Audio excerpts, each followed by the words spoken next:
Alors, la chose qui s'est passée, elle est très simple. Il vous souviendra que lors de la dernière audience, le procureur, le parquet général avait demandé un huis clos. Ce que le juge avait totalement refusé. Maintenant, au lieu de se conformer à cette décision, pour saboter l'audience publique qui a été ordonnée par le juge, et donc et le procureur et nous-mêmes sont obligés de s'y conformer, qu'est-ce qu'ils ont fait ce matin à notre grande surprise? Dès 7 h du matin, ils sont allés chercher des jeunes qu'ils ont amenés et ils ont rempli la salle d'audience. Et à notre arrivée, on trouve que la salle est totalement remplie. Et c'est cet argument qu'ils ont utilisé pour dire que eux, vous, la presse et les militants, sympathisants et proches de Aliou Ba ne pourront pas avoir accès à la salle.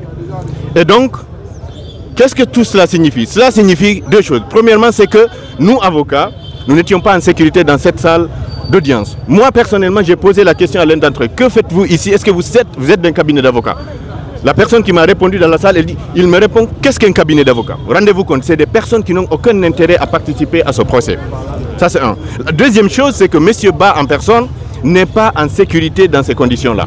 Parce qu'on ne sait pas avec quoi et pourquoi, qui sont-ils ces gens-là? Pourquoi ils sont là et qu'est-ce qu'ils ont comme possibilité de troubler l'audience? Et il se trouve que justement, le parquet voulait qu'on vous fasse introduire, vous, avec ces gens-là dans la même salle et que des incidents puissent être créés.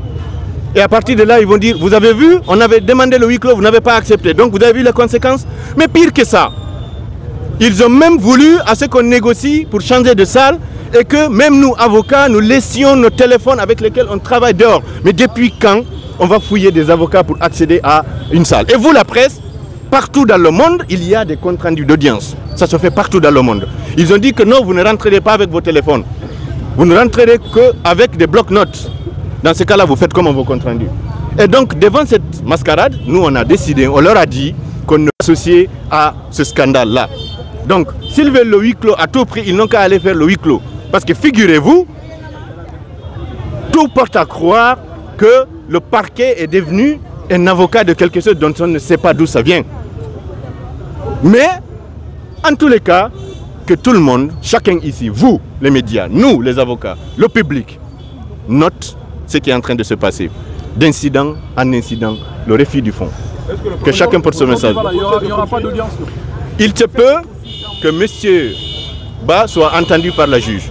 Mais il a tout à fait le droit au silence. C'est la loi que lui en donne. Donc vous les avocats, vous avez boudé la salle. On a boudé la salle parce qu'on ne peut pas s'associer à ce scandale. Voilà. Merci, maître. Merci.